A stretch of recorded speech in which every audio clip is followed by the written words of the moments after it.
Ayan si Amy Marcos, ano ba sa'yo? Magpapabudol ka pa ba muli? You have to speak up now for us, for the people, dahil hanggat dumidikit ka kay Senator Amy at hindi nagsasalita yan, dahil sabi niya, you speak up din, Inday, kung ano ba talaga ang laro ni Amy Marcos. Hindi enough ang friendship niyo. Putang ina, yung kinabukasan ng bayan ang at stake dito. Magpapabudol ka pa ba muli sa Marcos na yan? Sinabi mo sa akin yan, Amy Marcos. Alam mo na si Lisa, ang mga pamangkin mo ay polboronic to the highest level. Kaya nakita ni Inday Sara na siya ay tinraidor, pinagtaksilan.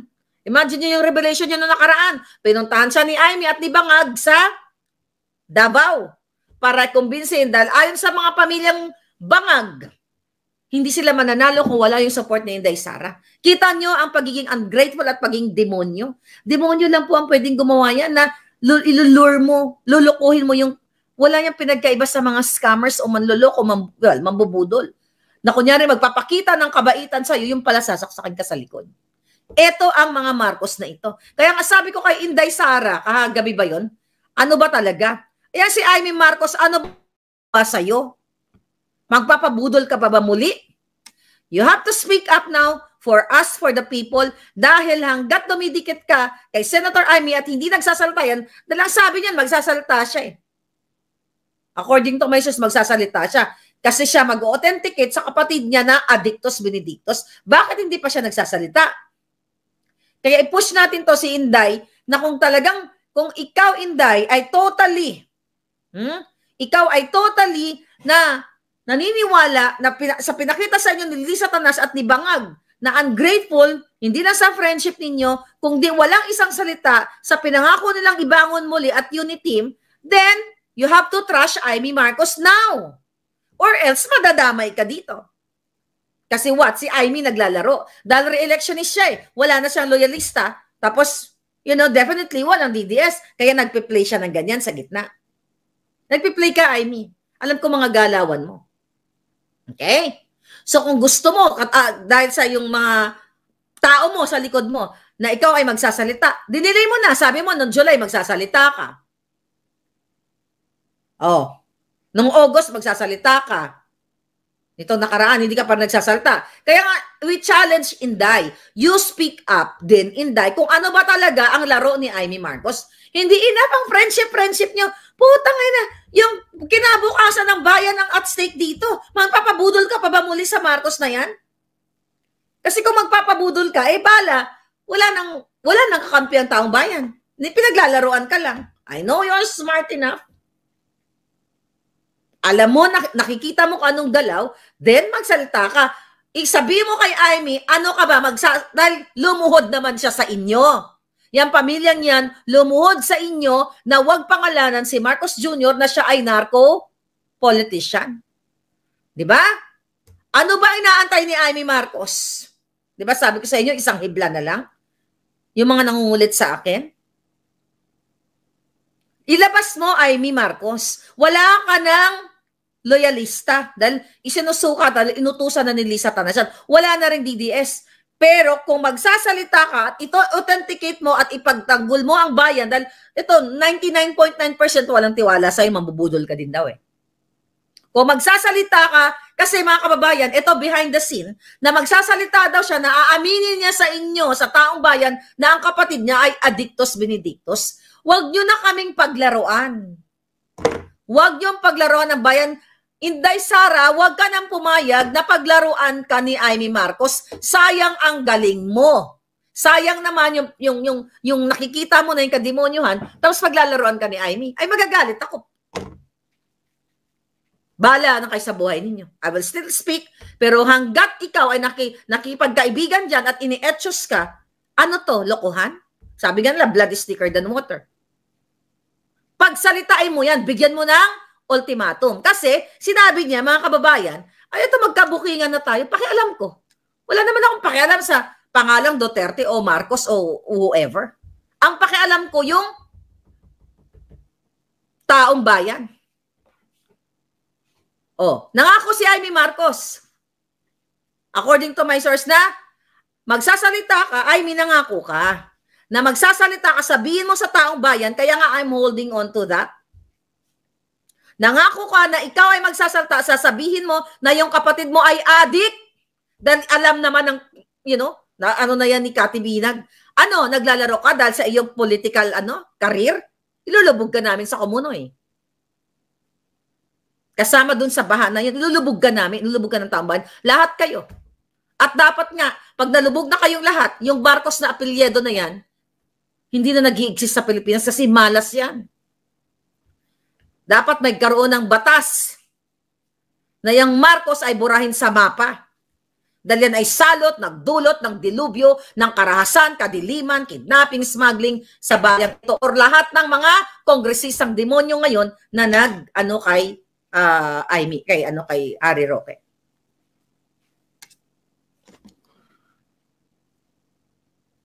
No more Marcos, sabi ni Doms. Nakikipagplastikan dahil need niya ng boto. Taong bayan ang tunay na makapangyarihan, sabi ni Lady. Yun ang nga sinasabi ko. Kaya nga, ito, for sure may mga kaibigan yan si Inday nanonood. Ito, Vice President Inday Sara. Marami kang supporter, totoo legit ang supporter mo. Pero, wag mong paayaan na kaming mga nagsusuporta sa iyo, okay, ay tuluyang magalit at mainis dahil hindi mo pa yan nililigwak si Amy. Dalawa lang yan. Ligwakin mo o sundin niya ang sabi niya na magsasalita siya na ang kapatid niya ay bangag na bangag sa ipinagbabawal na pulburon. Magsabi ka, not only yung kapatid mo, ang sister-in-law mo na smuggler, kidnapper at bangag na bangag sa ipinagbabawal na gamot dahil ikaw mismo, Senator Amy Marcos, Agosto of 2022 ang nagsabi sa akin na inuutosan ba ni Lisa, sa kay Pebbles Talakera ba kumukuha ng ipinagbabawal na asin si Lisa Marcos? Kaya nga na-shock ako, di ba? Wala nga akong kinalaman dyan dahil, denial pa rin ako na siya ay gumagamit ng pulburon o illegal na asin. Sinabi mo sa akin yan, Amy Marcos. Alam mo na si Lisa, ang mga pamangkin mo ay pulboronic to the highest level. Kaya ikaw, Inday, I'm not telling you what to do. But you should know kung ano kulay niyan. Ito lang ang hiling namin. Ito nakita nyo? Yung mga comment, basahin nyo. Dalawa lang yan, Inday. Ibasura mo siya, tutuloy natin ang laban ng bayan, bumalik siya sa kapatid niya, kasi andyan naman, nasa slate siya, di ba? Senate slate, kasama siya. Then, people will fight, people will support your cause, Inday Sara. Nakikita naman namin eh. Pero kung makipagplastikan ka, kasama ka dito sa paglubog, sinaasahan ng bayan, kami-kami na lang. Kung sino ang pwede makita namin tagapagtanggol. O nakita mo ngayon. Nakita mo ngayon ginawa kay Harry Roque. Mga abogado kayo, ginawa sa kanya. Ginigipit siya. This is not about Harry Roque. Pinapakita nila yung abuse of power na kahit sino pwede nilang gurgurin. Pwede nilang ikulong. How much more ikaw na ordinaryong tao? Diba? Ayan, si Palangga. People will protect people, not politicians. How much more? How much more ang kaya nilang gurgurin kayo kung si Harry na may pera? Ikaw na wala kang pera, wala kang pambiling pagkain ngayon eh. Diba? Ay si Harry Roque, may choice yan. May visa, may passport and everything. Sabi ko nga, pinigilan ko, wag ka nang bumalik spokes, gugurgurin ka. Kaya nilang gurgurin ng ganun-ganun na lang. Ikaw pa, na ikaw ay jeepney driver or tricycle driver, ordinaryong worker, they can gurgur you anytime. Sabi ni Miss Jeng, ay may galit na. Kasi ganito yan, Inday Sara. Nagsalita ka na natutuwa na yung mga tao. So, itodo muna. Huwag mo na kaming bitinin. Huwag ka nang nagpapaniwala kay Amy Marcos. I don't know kung ano. Well, nakita ko yung the first time na nakita ka Inday Sara 2017 sa Ilocos nung ikinasal ang anak ni Amy Marcos. Alos dumaan ka lang sa tabi ko pero ang daming PSG. Okay, nakita ko na talagang love na love ka ng mga Marcos. Ando doon si Satanas, ando doon si Kuting. Kasi Kayo ang nakaupo at nagkikiss ass. Ngayon, tinraidor na kayo. Huwag mo nang hayaan, Day, na traidorin pa kami. We're here to support you. Now, look at you. Titira ka din sa mga libro-libro nila. Pero hindi naman i-effect yan. Pero mga putang ina, ang 1 trillion for 2 years, yung 3 billion na nakolekta ni Lisa Tanas na pera kada buwan sa Bureau of Customs, sa agriculture, name it, ayaw, buksan. Ito na nga lang yung picture sa Pogo na kasama yung mga Pogo operators na nagbigay sa kanya ng total of 1.5 billion during the campaign. Ayaw ipatawag ng mga taksil sa Congress. Si Harry Roque na wala nga silang maipakita na maglilink kay Harry na picture man lang, nakasama ito si Mr. Wu.